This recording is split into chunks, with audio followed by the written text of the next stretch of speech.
what are the responsibilities of the affluent to address global poverty? Yeah. Why are we unequal?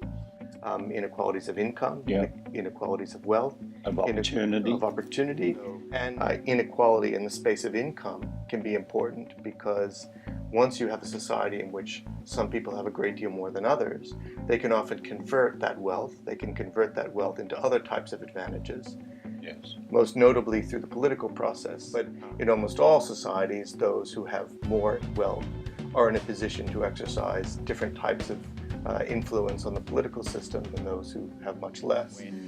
Recently, Oxfam released a report which suggested that the wealthiest 85 people in the world owned more wealth than 3.5 billion people. Usually I think what we would be concerned about if we're concerned about equality of opportunity is not looking simply at those who make it out, but whether or not there are systemic features that make it much more difficult for people because of the social class in which they're born to achieve certain types of outcomes for themselves relative to others. There appears now to be genuine strains on the social stability in countries through chronic inequality. As people can't see how they're going to rise up, not necessarily at other people's expense, but just to do better, and they're very frustrated that they're stuck. Exacerbating this problem of chronic inequality is this very conspicuous way in which the very wealthy behave. And the global financial crisis was overwhelmingly caused by very greedy people who did some pretty shady things around derivatives and so on.